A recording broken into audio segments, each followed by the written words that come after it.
cumpliendo la gran comisión de nuestro Señor Jesucristo de, por tanto, ir y hacer discípulos a todas las naciones, enseñándoles que guarden todas las cosas que os he mandado.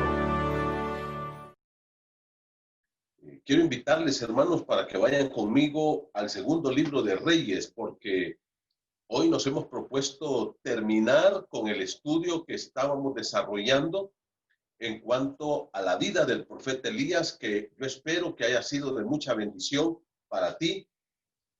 Podemos ver que Elías vivió, hermano, en un tiempo bastante difícil también, en un tiempo donde había demasiado pecado, demasiada maldad, demasiada idolatría, una nación que se había corrompido completamente y que la gente estaba enfocada solamente en la maldad.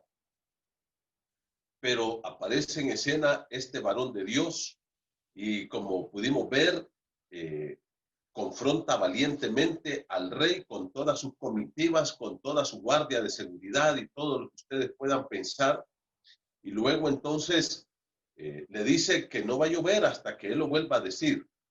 Y Dios lo lleva a una cuarentena, hermanos, no de 6 meses, sino de 3 años y medio. Es una cuarentena bastante larga. Estuvo primero casi un año ahí en el arroyo de Querit, escondido, y ahí pudimos ver la provisión de Dios. Pudimos ver la protección de Dios, los cuidados de Dios. Yo creo, hermanos, y espero que eso haya hablado a nuestro corazón, que no se trata de tener seguro un trabajo, no se trata de tener segura la salud, no se trata de tener seguro el dinero del banco, sino de que tenemos un Dios y Él es el que se encarga de cuidarnos, de protegernos, de ayudarnos y de sacarnos adelante, aún en medio de la crisis. Luego Dios le dijo al profeta que se fuera a Sarepta de Sidón, una ciudad que estaba más o menos a 100 kilómetros al norte, y estando allá, la palabra de Dios dice que fue a la casa de una viuda. Alguien podría haber dicho, bueno, Señor, pero ¿por qué me mandas a una viuda cuando más bien hay que ayudarla? Y ella es la que va a proveer. Y Dios le dijo, yo le he mandado para que te dé de comer. Y ahí estaba la viuda con su hijo. Y pudimos ver que esa viuda, porque esa sequía no solamente fue en Israel, sino en los pueblos vecinos también. Y esa sequía se extendió y ellos también, allá en Sarepta de Sidón, 100 kilómetros al norte de Samaria, estaban sufriendo el embate también de la necesidad, de la hambruna. Y la palabra de Dios dice que tenía un poquito de harina y un poquito de aceite para preparar un poquito de pan. Y le dice, bueno, ahora nos vamos a dejar morir, a ver quién muere primero, si mi hijo o yo. No hay nada más. Y dice que el hambre era tremenda. Y el profeta le dice, hazme a mí primero y luego haz para ti y para tu hijo. Y dice que más o menos 2 años o un poquito más que el profeta estuvo hospedado en la casa de la viuda, dice que la harina no faltó, no menguó. Todos los días había comida, todos los días Dios proveía. Y cuando se levantaba Elías y la viuda y su hijo, iban a ver y ahí estaba la harina y ahí había más aceite y seguían comiendo por más de 2 años. La provisión de Dios, hermanos, es fiel para nosotros. Tenemos que aprender a depender de Dios. No tengamos confianza en nuestros recursos, porque todo esto es temporal, todo esto es incierto, dice la Biblia. Riqueza van, riqueza vienen. Esto no se detiene. Así es que tenemos que aprender a confiar en el dueño de los recursos, que el dueño es Dios. Y tenemos que poner en el dueño de los recursos toda nuestra fe y toda nuestra confianza. Puede ser que alguien pierda su trabajo, pero no pierde a su Dios. Y Dios es el que provee. Y Dios va a abrir otras puertas, porque Él tiene muchas puertas. Y luego entonces Dios le dijo, es tiempo de que vayas a presentarte allá, y fue. Y dice que el hambre era grave en Samaria. No había comida, la gente estaba muriéndose de hambre literalmente. Y era un juicio de Dios, y Dios lo permitió por el pecado para que este pueblo reflexionara, cambiara y se volviera de nuevo a Dios. En otras palabras, hermanos, todas estas crisis como esta que estamos viviendo es parte de la gracia, del amor y de la misericordia de Dios. E incluso yo decía que aún la misma muerte Dios la planificó como parte de su gracia. Allá en el libro de Génesis, Dios dijo, voy a proteger el camino para que estos hombres que ahora son pecadores no entren al árbol de la vida y coman de este árbol y en ese estado pecaminoso vayan a vivir para siempre. Y Dios estableció un límite para nuestra vida. Y hermano, el hecho de que Dios nos saque de este mundo es parte de su amor también, es parte de un plan perfecto. Yo les decía, imagínense usted nosotros viviendo por 1000, 2000, 3000 años aquí en esta tierra, en estas condiciones. Eso sería, pero terrible, sufriendo más calamidades, más enfermedades, envejeciéndonos más y no sé qué iba a pasar realmente. Mejor, el plan de Dios es el mejor y Dios por su gracia nos saca de este mundo y nos lleva para estar con Él. Ahí que llegó Elías entonces, se presentó ante el rey Acab, lo retó y ustedes ya recuerdan que vino fuego del cielo y Jehová probó que él era Dios. Y lo que dice Elías en su oración es importantísimo. ¿Qué dijo Elías en su oración? Respóndeme, Jehová, respóndeme, para que este pueblo sepa que tú eres el Dios y que vuelves a ti el corazón de ellos. Mira qué linda oración. No es para el orgullo del profeta, no es para levantarle títulos al profeta, no es para que la gente hable del profeta. Él no busca eso. Y la verdad, hermanos, nosotros no tenemos que andar buscando gloria personal. Uno de los objetivos, yo creo, el objetivo más importante de la iglesia, como dice la Escritura, es darle toda la gloria al Señor. Salmo 115 dice, no a nosotros, oh Jehová, no a nosotros, sino a tu nombre da gloria. Pablo en 1 Corintios 3 dice, ni el que planta ni el que riegue es algo, sino Dios que dé el crecimiento. Él merece la honra y la gloria. ¿Y qué dijo el profeta? Ahí en el Monte Carmelo, delante del rey Acab, su guardia de seguridad, los 450 profetas falsos de Baal, los 400 profetas falsos de Acera y toda la nación de Israel. Respóndeme, Jehová, respóndeme. Para que este pueblo, mira el propósito, no quería hacer un show, no quería hacer el profeta un aspaviento y que lo bajaran en hombros del Monte Carmelo. Dice, para que este pueblo conozca que tú eres el Dios. Mire, el Dios, no un Dios, sino el Dios. Eso quiere decir el único Dios. Y que tú quieres que esta gente te entregue su corazón. Hermano, que este sea el propósito en estos días. Que tú conozcas más a Dios a través de toda esta provisión, cuidado, protección, ayuda, socorro, apoyo, fortaleza, ánimo, gozo, paz y todo lo que Dios te está dando. Y que volvamos a Él nuestro corazón. De una forma, mi querido hermano, entregados completamente al Señor. Dale tu vida a Cristo. Démosle nuestra vida a Cristo. Pongámoslo como el verdadero Rey de nuestra vida. Después de eso, ustedes saben, vino un tiempo de depresión en la vida del profeta y hablamos de eso también. Y una de las cosas es que el profeta le dice a Dios en el 19:4, Señor, quítame la vida. Yo quiero que ya me saques de este mundo. Ya no quiero seguir viviendo acá. Pero Dios no lo hace. No escuche esa oración. ¿Por qué? Y lo vamos a ver en esta noche. Porque Dios tiene un plan más grande. Y hermano, no te deprimas, no te angusties. Dios tiene grandes planes para tu vida. Dios te va a usar, Dios va a bendecirte. Dios quiere que tú le pongas tu vida en sus manos. Y Él va a hacer grandes cosas contigo. Los planes de Dios son majestuosos, son maravillosos. A veces nosotros mismos lo frustramos. ¿Sabes por qué? Porque no queremos darle nuestro corazón a Él. Porque Dios no se ha convertido en el amor de nuestro corazón. Y todavía estamos enfocados en tener, en el dinero, en el negocio, en esto, aún en el mismo pecado. Y hasta que no cortemos eso y no pongamos a Dios en el primer lugar de nuestro corazón, nuestra vida va a estar dando tumbos, nuestra vida va a estar fracasando y vamos a estar lejos de cumplir ese plan de Dios, ese propósito que Dios tiene. Así es que yo te animo en esta noche. No te dejes derrotar. El Señor nos da la victoria. Yo quiero animarte ahora entonces que vayas conmigo al segundo libro de Reyes y hoy vamos a concluir esta historia y el día viernes, si el Señor lo permite, vamos a comenzar otro estudio. Así es que yo quiero animarles, hermanos, para que siempre nos estén acompañando, para que siempre estén con nosotros. Miércoles y viernes, 7 de la noche. Domingo, 10:30 de la mañana. Estas son las reuniones generales que tenemos como Iglesia Bíblica El Molino.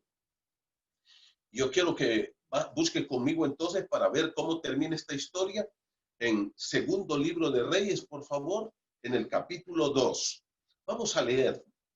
Hemos evitado leer aquellos capítulos, ustedes los han leído en casa, yo también los he leído muchas veces aquí, pero ahora sí quiero que leamos. Mire usted cómo termina la historia del profeta Elías. Bueno, cómo termina aquí en el libro de Reyes. Luego vamos a ver otros pasajes más adelante, pero mire cómo dice. Voy a leer para ti segundo libro de Reyes, capítulo 2, verso 1 en adelante. Dice la escritura así. Aconteció que cuando quiso Jehová alzar a Elías en un torbellino al cielo, Elías venía con Eliseo de Gilgal. Eliseo era el discípulo que Dios le había dicho que debía sustituirlo el día que él partiera.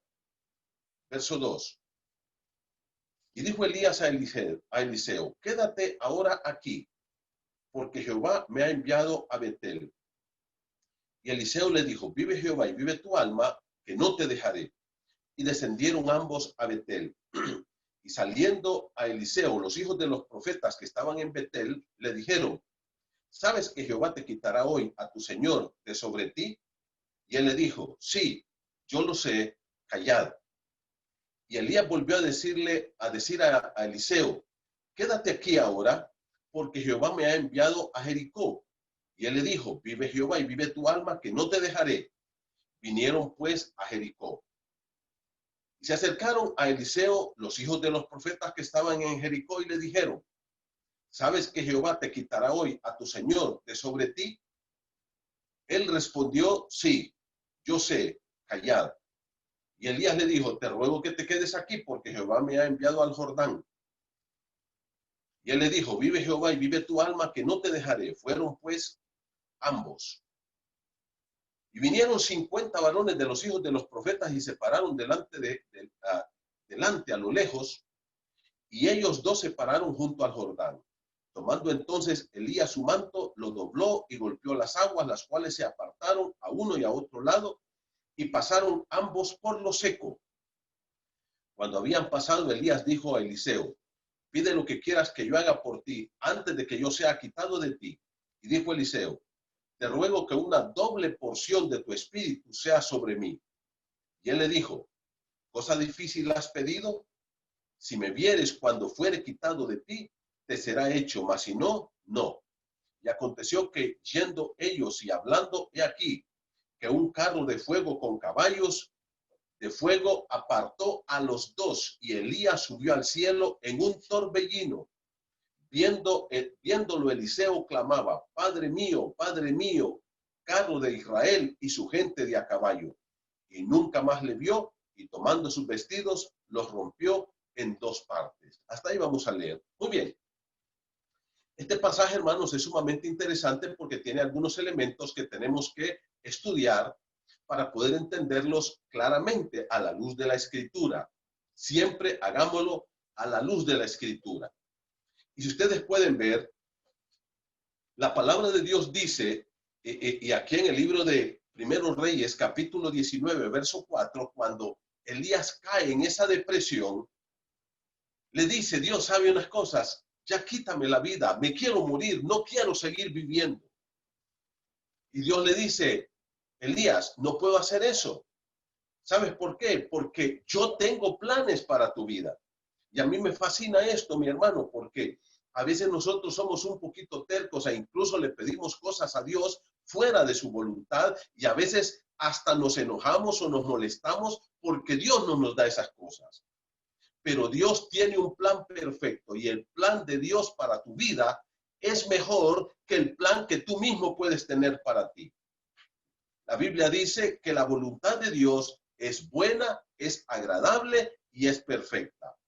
Por tanto, tenemos que, como dice la Biblia, conocer la voluntad de Dios. Y eso tenemos que hacerlo a través de la palabra, a través de nuestra entrega al Señor, de una devoción a Él y también, hermano, a través de una oración, de tiempos prolongados con Dios.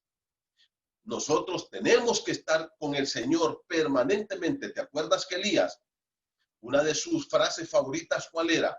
Vive Jehová en cuya presencia estoy.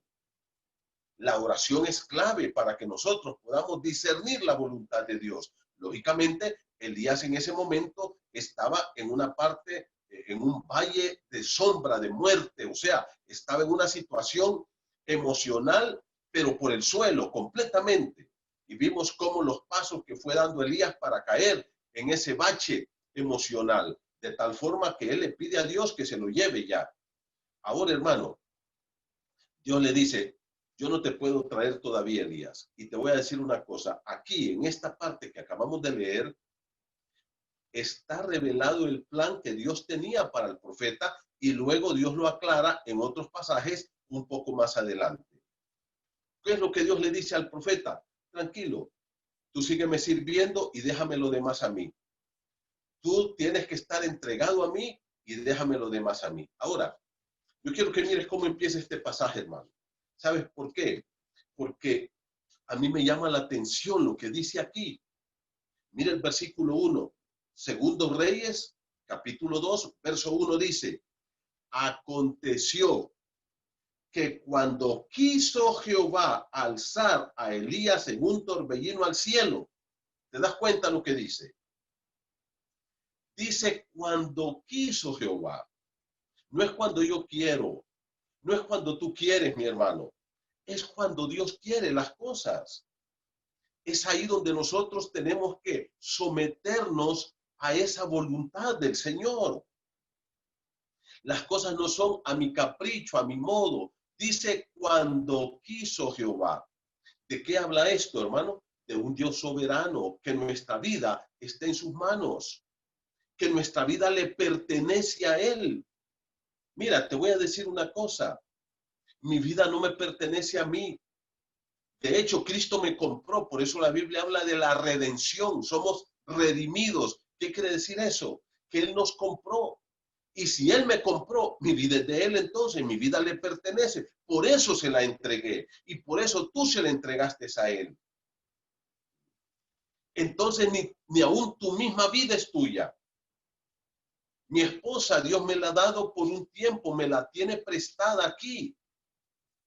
Es parte de su gracia, de su amor y de su misericordia para mí.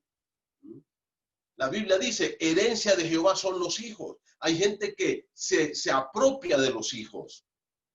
Son mis hijos, dice. Y ni tan siquiera quiere que se vayan de la casa ni aún casados. Porque los miran como una posesión de ellos. Y los hijos no son tuyos. La Biblia dice que el hombre dejará padre y madre. Y si Dios se los quiere llevar, Él se los va a llevar. Porque Él es soberano. Él está sentado en su trono. Mira cómo comienza este pasaje. Me encanta. Dice, aconteció que cuando quiso Jehová alzar a Elías, Dios lo quiso. Estaba dentro de su plan. Estaba dentro de su voluntad. ¿Cuándo me voy a ir de aquí? Cuando Dios lo quiera. Aunque yo no lo quiera. Aunque mi esposa no lo quiera. Aunque mis hijos no lo quieran. Pero yo no me voy a ir hasta que Dios lo permita, porque Él es soberano. Y ahí tenemos que estar en la mano de Dios cada día. Ahora, hermano, mira cómo dice, cuando quiso Jehová alzar a Elías, o sea, no quiso que Elías muriera, eso es lo que quiere decir, sino fue alzado, fue elevado, fue llevado al cielo. Y la palabra de Dios así lo dice.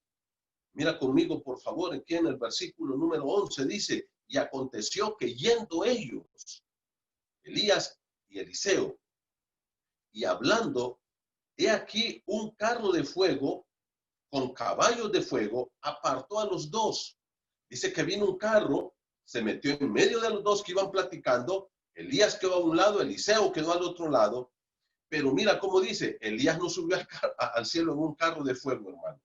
Hay gente que dice, no, es que Elías fue llevado al cielo en un carro de fuego. Dice, en un torbellino. Se hizo como una especie de tornado alrededor de Elías y en ese tornado, en ese remolino, vamos a decir, él fue llevado al cielo. El carro de fuego no se paró y en medio se hizo un torbellino y ese torbellino tomó a Elías y subió al cielo. ¿Y qué pasó, mi hermano? Se fue al cielo sencillamente, así como estaba. Se fue al cielo. ¿Cómo se fue al cielo? En carne y hueso. Se fue al cielo, mi hermano, como andaba. Y así está. Así está ya en el cielo. Estamos hablando que de más de 2000 años, 2700, 800 años quizá. Unos 2700 años. Y Elías no ha muerto todavía. Está vivo. Él no murió. Aunque él, fíjate bien, había pedido a Dios que Dios lo matara y le dijo, quítame la vida. Dios dice, no, yo tengo un plan tremendo para ti. Y entonces, al final de su ministerio, cuando Dios entendió, según su plan, que ya había terminado el ministerio, el propósito y la vida de Elías en esta tierra, entonces Dios se lo llevó al cielo. Y él está vivo. Elías sigue vivo en el cielo, mi hermano. Ese es el plan de Dios para él. Ahora, Dios tiene otro plan para ti y tú tienes que estar en el proyecto de Dios. Yo tengo que estar en el proyecto de Dios para mi vida. ¿Qué es lo que Dios quiere que yo haga? Por tanto, yo tengo que someterme en oración, en ayuno, en la palabra, en adoración, en obediencia a Dios, para que Él me vaya guiando en el plan que Él tiene para mi vida. Yo quiero animarte a ti, mi hermano, para que tú le preguntes a Dios, como dice el Salmo 85, ¿cuál es tu plan para mi vida, Señor? ¿Qué es lo que tú quieres hacer en mi vida? ¿Cuál es tu propósito en mi vida? ¿Qué quieres que yo haga? A veces nosotros hacemos planes sin Dios, hermanos. Hacemos proyectos sin Dios. Y a veces nos va muy mal. ¿Por qué? Porque no queremos sujetarnos al plan que Dios tiene para nuestras vidas. Ahora, antes de ir a ver otros pasajes de la Escritura que vale la pena que los miremos hoy, aquí hay una parte que es interesante en lo que tiene que ver la relación de Elías con Eliseo. Dice que van caminando y dice que llegaron a Betel.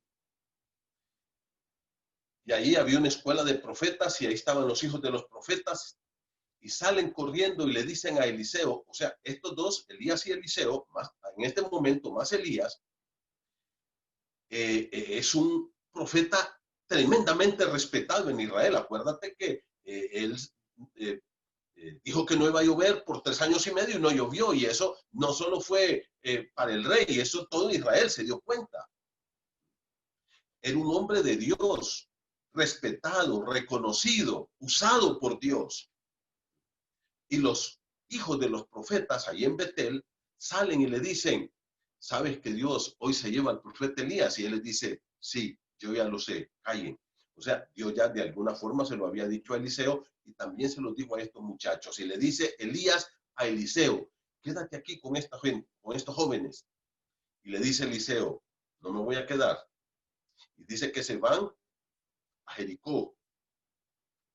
Y dice que cuando llegaron allá, el versículo 4, le dijo Elías a Eliseo, quédate aquí, porque había otra escuela de profetas allá en Jericó. ¿Se acuerdan de Jericó? La ciudad de los muros de Jericó que cayeron en tiempo de Josué. Pues ahí se levanta otra ciudad y dice, quédate aquí con estos. Mire, estos chicos te necesitan. Y Eliseo le dice, no me voy a quedar. Y se van al Jordán. Y van caminando probablemente en alguna vereda ahí paralela al Jordán. Y Elías le dice, pide lo que lo que tú quieres que yo haga. Y esto es importante, hermano. ¿Sabes por qué? Porque este versículo he oído muchas oraciones y muchas prédicas y muchas reflexiones y muchas pláticas que sacan este versículo de su contexto. ¿Cuál es ese versículo? Lo que dice aquí, versículo 9. Estoy leyendo Segundo Reyes 2:9. Elías dijo a Eliseo, pide lo que quieras que haga por ti antes que yo sea quitado de ti. Y Eliseo le dijo, te ruego que una doble porción de tu espíritu sea sobre mí. Ahora, mi hermano, la pregunta es, ¿qué significan estas palabras? ¿Cómo podemos entender estas palabras en el contexto de la escritura? No aquí, solamente en Segundo Reyes, capítulo 2. Porque el problema es que si yo saco esas palabras de ahí, voy a empezar a hablar cosas y a enseñar cosas que están fuera de la escritura. Una pregunta, ¿puedo yo pedirle a Dios que me dé una doble porción del Espíritu? Y este es algo que ustedes y yo tenemos que entender. Y quiero tratar de ser lo más claro posible y quiero tratar también de ser preciso. Primero, ¿de qué espíritu está hablando aquí el profeta Eliseo? Cuando le dice, quiero que una doble porción de tu espíritu repose sobre mí, o sea, sobre mí. ¿De qué espíritu está hablando? Esa es la primera cosa que nosotros tenemos que saber. ¿Sabes por qué? Primero, hermano, porque según la sana interpretación de la Biblia, mire bien esto, una palabra tiene que interpretarse a la luz del contexto en que está escrita y no siempre significa lo mismo. Esto es importante. Una palabra en la Biblia, hermano, no siempre tú la tienes que definir de la misma forma siempre. Y te pongo el ejemplo de la palabra mundo. Mira, tú lees todo el mundo y lees de tal manera amó Dios al mundo y lees no améis al mundo. Y entonces tú tomas una definición y peor si tú la sacas de un diccionario, como el diccionario de la Real Academia, por ejemplo, española, y al final terminas perdido en la interpretación. Porque la palabra mundo tiene una gran cantidad de significados en la Biblia. A veces tiene que ver con Babilonia, por ejemplo. A veces tiene que ver con Egipto. A veces tiene que ver, hermano, con las personas. A veces tiene que ver con un sistema pecaminoso. Entonces uno tiene que ver el uso de esa palabra en ese contexto. Para empezar, quiero decirte que Eliseo en ningún momento en este punto está pensando en el Espíritu Santo. Tú me dices, ya anda mal el pastor, ¿y por qué no está pensando en el Espíritu Santo? Primero, este pasaje de la Biblia pertenece al Antiguo Testamento, mi hermano. Pertenece al Antiguo Testamento. ¿Y qué quiere decir eso? Que en el Antiguo Testamento el Espíritu Santo no vivía permanentemente en las personas. Puedes leer eso, por ejemplo, en el libro de los Jueces, donde está muy claro que el Espíritu Santo venía, tomaba una persona, a Gedeón, por ejemplo, y ahí lo dice la Escritura. Otro que lo dice es a Sansón, capítulo 13, 14, 15 y 16, dice, y el Espíritu Santo vino sobre Sansón. Entonces, esta sección pertenece al Antiguo Testamento, en primer lugar. El Espíritu Santo no vivía permanentemente en las personas. No vivía permanentemente. Venía eventualmente a algunas personas para hacer algunos trabajos muy particulares según el plan, propósito y proyecto de Dios. Primera cosa que tenemos que entender, Luego, hermanos, cuando Eliseo está pensando en esto, ¿qué era la doble porción en el Antiguo Testamento? La doble porción en el Antiguo Testamento, hermano, era lo que se le daba al hijo mayor. Y si ustedes miran aquí, mira el versículo 12, dice, segundo Reyes 2:12, viéndolo, Eliseo clamaba, Padre mío, Padre mío. O sea, Eliseo había desarrollado una relación tan estrecha con Elías que lo miraba como su padre. Primero, por su autoridad espiritual. Segundo, por su edad. Tercero, por el llamamiento. Eliseo lo miraba como su padre. Y ahora él sabe que Elías se va a ir. Y entonces le dice, ¿sabes una cosa? Como mi padre, que eres espiritualmente, en ministerio, en autoridad, en edad y en todo lo que tú tienes, yo quiero que cuando tú te vayas, una doble porción de tu espíritu está sobre mí. En el libro de Deuteronomio, en el capítulo 21, verso 17, habla de la doble porción. El primogénito de una familia, mira bien esto, por favor, el primogénito de una familia, mi hermano, recibía doble porción de la herencia. ¿Qué quiere decir esto? Bueno, te lo voy a poner así claro. Si un caballero tenía 2 hijos y tenía, digamos que 20 manzanas de tierra, entonces por lo menos 15 manzanas eran para el hermano mayor y 5 para el menor, porque así lo decía la ley. Y la pregunta es, ¿era eso injusticia? No. ¿Sabes qué era eso? 1, responsabilidad. El primogénito tomaba la responsabilidad para cuidar la herencia y el patrimonio de la familia. Por tanto, cuando el profeta Eliseo le está diciendo a Elías, quiero que una doble porción de tu espíritu sea sobre mí, lo que le está diciendo es lo siguiente, mi hermano, que yo pueda continuar con esta herencia que tú me dejas, que lo pueda hacer de forma tan extraordinaria como tú lo has hecho, que yo pueda cuidar este ministerio que tú ya has empezado, que yo pueda ser responsable en desarrollar un ministerio de impacto en la nación de Israel. En el libro de Hechos, capítulo 2, la Biblia dice que el Espíritu Santo vino para vivir, morar, bautizar, sellar a todos los que han recibido a Cristo como su Salvador personal. Ahí comienza la iglesia, en Hechos capítulo 2. Fíjate bien, en Hechos 2, hermano, hay un quiebre entre el Antiguo y el Nuevo Pacto, entre lo que era el sistema del Antiguo Testamento y el sistema del Nuevo Testamento. Es en Hechos 2, no es en Mateo, Marcos, Lucas o en Juan, es en Hechos 2, donde inicia este nuevo sistema llamado la iglesia. Y entonces, ¿qué ocurre, mi hermano? Ahora, de Hechos 2 en adelante, hasta este día, el Espíritu Santo bautiza a los creyentes. Cuando una persona ha recibido a Cristo como su Salvador personal, es bautizado con el Espíritu Santo. Por tanto, cuando yo recibí a Cristo y cuando tú recibiste a Cristo, el Espíritu Santo vino a morar en tu vida. Entró. Mira conmigo algunos pasajes, por ejemplo, 1 Corintios capítulo 3. Ve conmigo a 1 Corintios capítulo 3, por favor. Hagámoslo de forma rápida. 1 Corintios capítulo 3, verso 16. Dice la palabra del Señor así. ¿No sabéis que sois templo del Espíritu de Dios? Que sois templo de Dios y que el Espíritu de Dios mora en vosotros. ¿Dónde mora el Espíritu Santo ahora, hermano?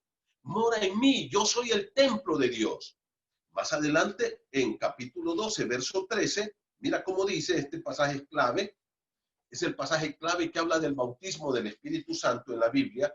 1 Corintios 12, 13. Dice, porque por un solo espíritu Fuimos, tiempo pasado, mira, es un verbo en tiempo pasado, ya ocurrió eso. Yo no tengo que estarlo buscando, no tengo que estarlo pidiendo. Mire cómo dice 1 Corintios 12:13, porque por un solo espíritu fuimos todos bautizados en un cuerpo. ¿Cuántos fuimos bautizados?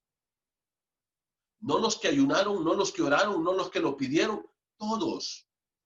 Cuando recibimos a Cristo, en ese momento es que tú eres bautizado con el Espíritu Santo y la obra es que te mete, te hace parte del cuerpo de Cristo llamado la iglesia. Ese es el bautismo del Espíritu Santo. Ahora, hermano, cuando el Espíritu Santo viene a mi vida, y esto lo aclara Cristo en el libro de Juan, ve conmigo a Juan capítulo 3, cuando está hablando con Nicodemo, y fíjate que justamente cuando Jesús está hablando con Nicodemo, le está hablando del nuevo nacimiento. Mira conmigo Juan 3, por favor. Dice el versículo número 3, Juan 3:3. Respondió Jesús y le dijo, de cierto te digo que el que no naciere de nuevo no puede ver el reino de Dios. Versículo 6. Jesús respondió, de cierto te digo que el que no naciere de agua y del Espíritu no puede entrar en el reino de Dios. Entonces, ¿qué es nacer de nuevo? Es nacer del Espíritu Santo. Es justamente cuando tú recibes a Cristo, porque eso está en Juan 3:16, que es el nuevo nacimiento, porque de tal manera amó Dios al mundo que ha dado a su Hijo unigénito para que todo aquel que en él cree no se pierda, mas tenga vida eterna. ¿Qué es el nuevo nacimiento? Es creer en Cristo y recibirle como Salvador, y en ese momento tú recibes el bautismo del Espíritu Santo. Y ahora mira, Señor sigue hablando con Nicodemo y llega al versículo número 34. Vaya conmigo, por favor. Miren lo que dice. Versículo número 34, Juan 3:34 dice, porque el que Dios envió, las palabras de Dios habla. Cristo le está diciendo, lo que yo estoy diciendo son las palabras de Dios. Escúchenme, por favor. Y mire cómo dice el verso. Pues Dios no da su espíritu por medida. Subraya ese versículo, por favor. ¿Qué dice la Escritura? Que Dios no me puede dar una doble porción del Espíritu Santo a mí. Porque Dios no da su espíritu por medida, hermano. Ni puedo tener medio Espíritu Santo. Ni puedo tener 3/4 de Espíritu Santo. Ni puedo tener 5 Espíritu Santo. No se puede. El bautismo del Espíritu Santo es cuando el Espíritu Santo entra a vivir en mi vida, en mi corazón, aquí en este cuerpo que es templo del Espíritu, y está completo en mí. Yo no tengo 1/4 de Espíritu Santo, no tengo medio Espíritu Santo, no puedo tener doble Espíritu Santo, no puedo. Si lo tengo, lo tengo, y si no lo tengo, no lo tengo. Esto es blanco o negro, no más. Los que recibimos a Cristo ya tenemos el Espíritu Santo. No tenemos que estarle pidiendo una doble porción del Espíritu, ni tenemos que estarle pidiendo más Espíritu. ¿Sabe lo que hay que pedirle? La llenura del Espíritu. ¿Qué es la llenura del Espíritu? Es que ese Espíritu que vive en mí empiece a tomar control de mis pensamientos, de mi carácter, de mis emociones, de mi conducta, de mi cuerpo, de mi alma, de mi espíritu, de mi voluntad y de todo mi ser. Y que Él vaya formando el carácter de Cristo en mi vida. Eso es lo que yo le tengo que pedir. No le tengo que pedir ni que me bautice porque ya me bautizó, ni que me dé una doble porción porque Él está completo en mí, no está la mitad, ni 3/4, ni 1/4, ni el doble. No, Dios no da su espíritu por medida.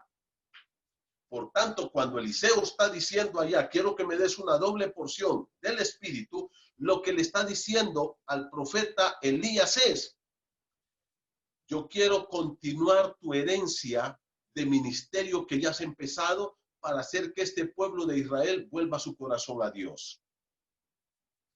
Como hijo primogénito, como hijo mayor, yo quiero continuar tu legado, proteger tu legado, que tu legado crezca y que se extienda aquí en esta tierra. Eso es lo que le está diciendo el profeta Eliseo. Y entonces Elías le dice, bueno, cosa difícil has pedido. ¿Por qué, hermano? Porque no es fácil el trabajo de la obra, porque no es fácil lo que era confrontar a los profetas falsos, no es fácil hacer lo que él estaba diciendo. ¿Ah? Entonces Elías le dice, mira, lo que has pedido no es fácil, pero vamos a apoyarte. Entonces, hermano, no nos confundamos, por favor, ni nos dejemos engañar. Acuérdense, Antiguo Testamento, un sistema, Nuevo Testamento, otro sistema. El Espíritu Santo ahora, de Hechos 2 hasta hoy, bautiza y vive en cada creyente y lo ha hecho su templo. Y está en mí. Yo no tengo medio Espíritu Santo y no necesito doble Espíritu Santo ni una doble porción del Espíritu. ¿Qué necesito? Es rendirle mi vida al Espíritu bajo el control de Él, para que Él controle mis pensamientos y mis pensamientos sean puros y santos, mis palabras, mi carácter, mis relaciones con mi esposa, mis hijos, mis hermanos, mis amigos, y que Él haga morir esa carne que hay en mí y que vaya formando un carácter como el carácter de Cristo. Eso es el fruto del Espíritu. Es el control del Espíritu. Digo, pues, andad en el Espíritu. ¿Qué es andar en el Espíritu? Es andar bajo el control del Espíritu. ¿Y cuál es ese fruto? ¿Ah? Amor, gozo, paz, paciencia, benignidad, bondad, fe, mansedumbre y templanza. ¿Qué es eso? Es el carácter de Cristo que se va a formar en mí. Ahora, mi hermano, espero que haya quedado claro lo que pidió el profeta Eliseo y que ya no vayas a Dios a decirle, Señor, dame doble porción de tu espíritu. Y el Señor dice, ya no te lo di todo, pues. Si tú eres templo del Espíritu, ¿qué es lo que quieres? Lo que tú tienes que decirle, Señor, que ese Espíritu Santo que está en mí me llene, me controle. La Biblia dice, por ejemplo, en el libro de Romanos 8, los que son de la carne piensan en las cosas de la carne, pero los que son del Espíritu piensan en las cosas del Espíritu. ¿Ok? Que mis pensamientos sean espirituales controlados por el Espíritu Santo. Que mis palabras sean controladas por el Espíritu Santo. Que mi corazón sea controlado por el Espíritu Santo. E ir, como dijo Juan el Bautista, es necesario que Él crezca y que yo mengue. O sea, que el Espíritu Santo vaya tomando cada día más control en mi vida. Y de esa forma, mi carácter y mi vida se van pareciendo más y más a nuestro Señor Jesucristo. Y eso es lo que Dios quiere de nosotros, querido hermano. Terminemos el estudio. Regresemos, por favor. Ahora, ¿qué va a pasar con Elías al fin de cuentas, hermano? Y esto es algo hermoso. Y yo quiero terminar ahora con esto. ¿Qué va a pasar con Elías? Dijimos que Elías fue llevado al cielo y está vivo y sigue vivo allá en el cielo. Sigue vivo. Hay un pasaje, y yo quiero que vayan conmigo, por favor, al último libro del Antiguo Testamento, a Malaquías. Miren cómo cierra el Antiguo Testamento, por favor. En Malaquías, en el capítulo 4, hay una profecía y termina el Antiguo Testamento justo hablando del profeta Elías. Y miren ustedes lo que dice Malaquías capítulo 4, versículo número 5. Dice Dios así, he aquí, busque conmigo Malaquías, es el último libro del Antiguo Testamento, capítulo 4, versos 5 y 6, los dos últimos versículos del Antiguo Testamento.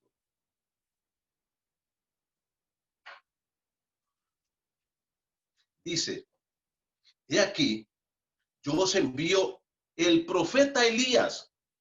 Mira, Dios dice, Elías lo voy a mandar de nuevo a la tierra, antes que venga el día de Jehová grande y terrible.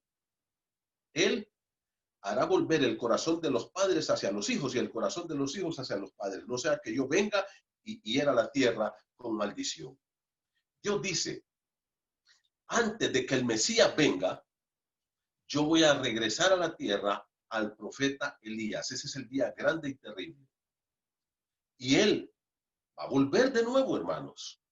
Y fíjate bien, que los judíos entendían bien esta profecía, porque ellos decían, antes de que venga el Mesías, va a regresar Elías. Elías tiene que venir. Y ahí, en la primera venida de Cristo, se levantó Juan el Bautista, que hizo el papel de precursor del Mesías. Así como Elías va a ser el precursor de Cristo en su segunda venida. Y esto entonces, hermanos, nos lleva al libro de Apocalipsis. Yo quiero que mires conmigo, por favor, el libro de Apocalipsis en el capítulo 11. Mira conmigo, por favor. Apocalipsis capítulo 11 es una historia, hermanos, que se da justamente a la mitad de los 7 años de tribulación y gran tribulación. Lo que va a venir ahorita es lo que se conoce en la Biblia como el arrebatamiento de la iglesia. El Señor en Juan 14 prometió y dijo, no se turbe vuestro corazón, Juan 14:1, creéis en Dios, creed también en mí. En la casa de mi Padre muchas moradas hay, y si así no fuera, yo los hubiera dicho.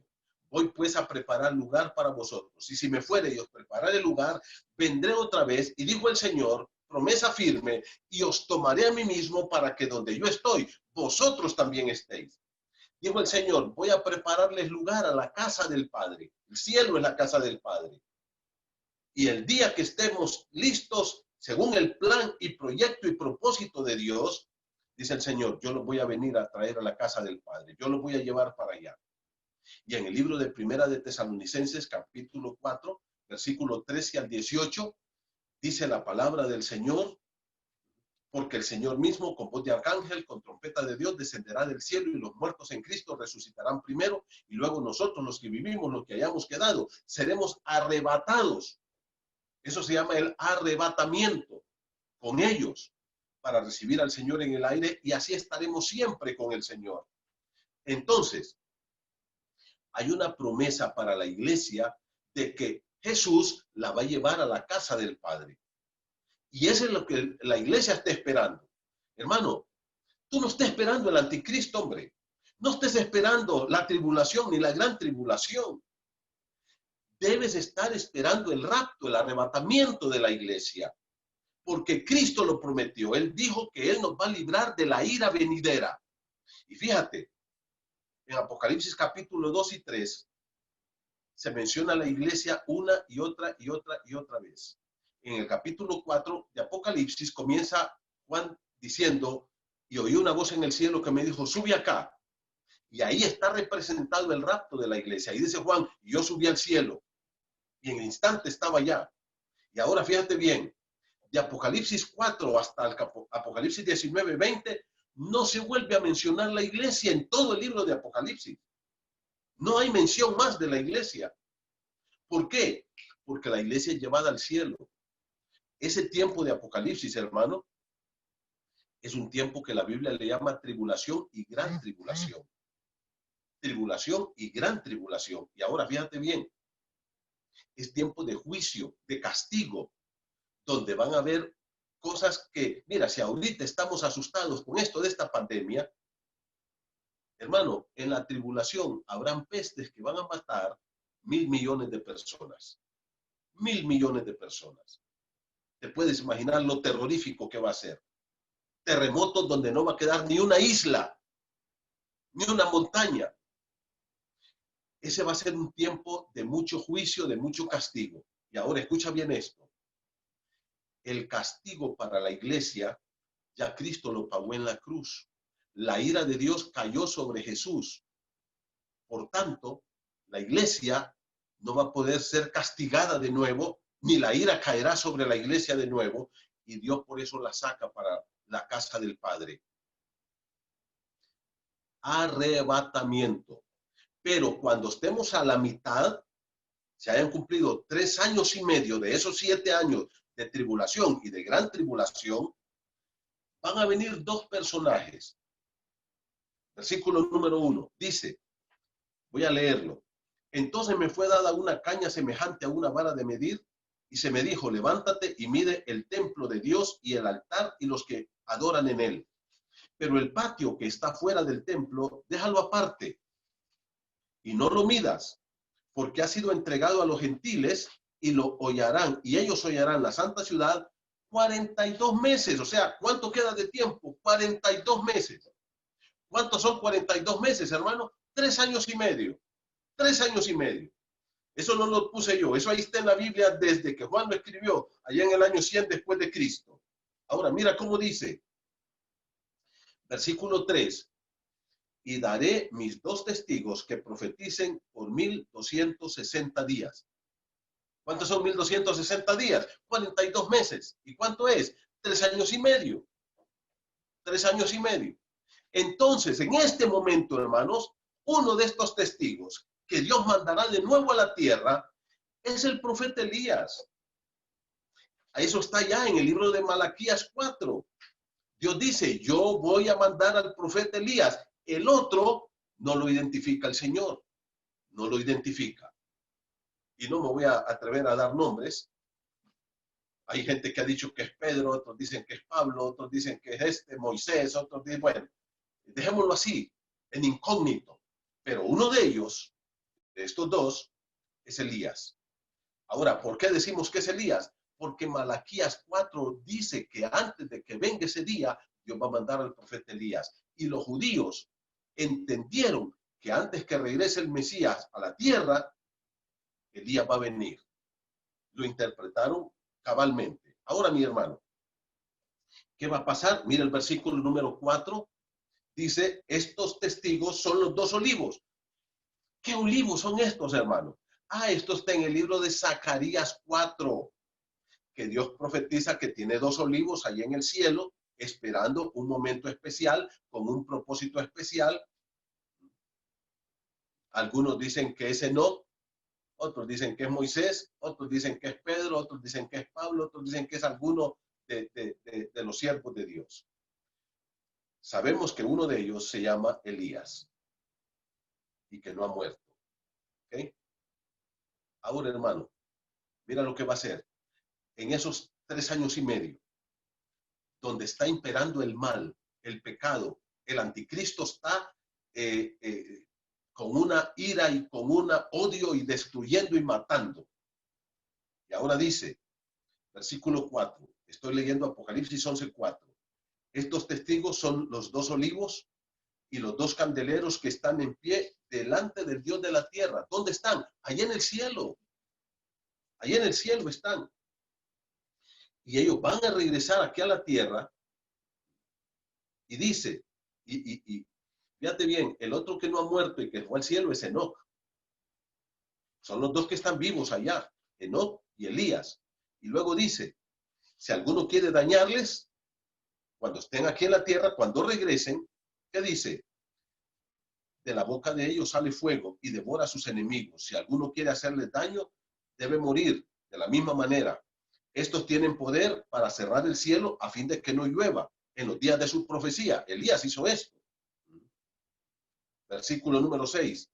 Y dice, y tienen poder sobre las aguas para convertirlas en sangre, para herir la tierra con plagas, cuantas veces quieran. O sea, Dios le da a Elías y a este otro profeta, a este otro siervo, un poder extraordinario en esos 3 años y medio. Ahora, mira el verso 7. Cuando hayan acabado su testimonio, o sea, el plan de Dios se va a cumplir, es perfecto. ¿Qué va a pasar? La bestia, ¿quién es la bestia? Es el anticristo. ¿Ah? Que sube del abismo a la guerra contra ellos, los vencerá y los matará. O sea, va a morir Elías. El anticristo lo va a matar. Y dice, versículo 8, y sus cadáveres, los cadáveres de estos 2 personajes, están en la plaza de la ciudad grande, que en sentido espiritual se llama Sodoma, Egipto, y también donde nuestro Señor Jesucristo fue crucificado. Y los de los pueblos, tribus, lenguas, naciones verán sus cadáveres 3 días.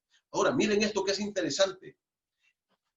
Elías va a regresar, hermano, y va a tener un poder tremendo y una predicación extraordinaria, y va a predicar el evangelio en esos 3 años y medio, y va a hacer milagros portentosos en esos 3 años y medio para llamar a la gente a la conversión. Esta es gracia de Dios también.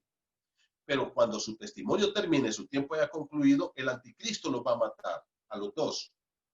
Y la gente, lo va a odiar tanto, mira qué interesante esto, que no van a permitir que sean enterrados. Y sus cadáveres van a estar ahí pudriéndose 3 días. 3 días.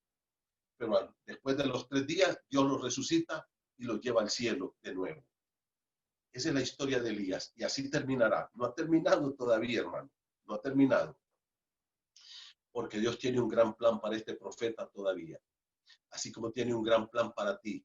Mira cuando dice, cuando su tiempo termina, cuando su testimonio termine, cuando su propósito termine, entonces van a morir.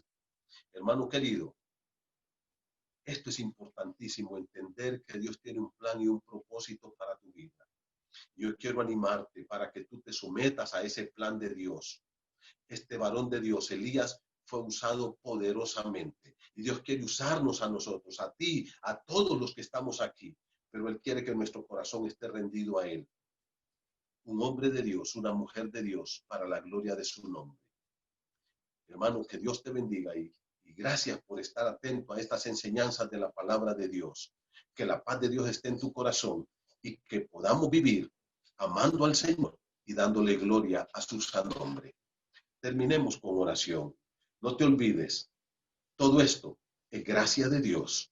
Y la gracia de Dios vino a través de su Hijo Jesucristo, quien murió por nosotros en la cruz. Y por esa obra vamos para el cielo, porque Cristo pagó por tus pecados. Hermano, tú eres salvo. El Espíritu Santo de Dios está en tu corazón. Eres templo del Espíritu Santo. Dale tu corazón a Cristo en gratitud por esa gracia de Dios en tu vida. Ama a Cristo, sírvelo, obedécelo y glorifica su nombre. Dios tiene un plan maravilloso para ti.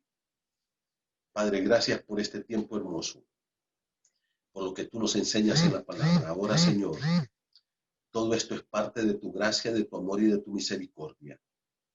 Padre, tú nos has dado el poderoso evangelio. Y gracias porque nosotros hemos escuchado y queremos pedirte, Señor, que nos des oídos obedientes, corazón obediente y que nuestra vida esté rendida a ti.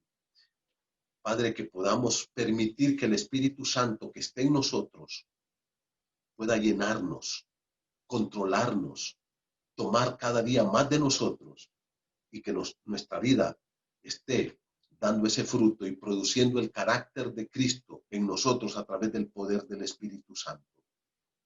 Bendice a tu pueblo, que seamos portadores de este glorioso evangelio.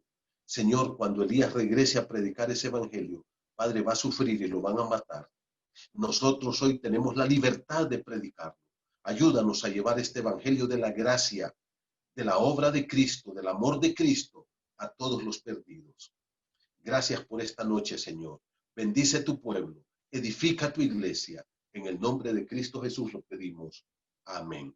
Hermano, muchas gracias por estar escuchando estas reflexiones de la palabra. El viernes te esperamos a las 7 en punto. Espero que Dios te bendiga y continuamos aprendiendo de Dios y entregándole nuestra vida a Jesús en este tiempo tan difícil. Él es bueno y Él te ama.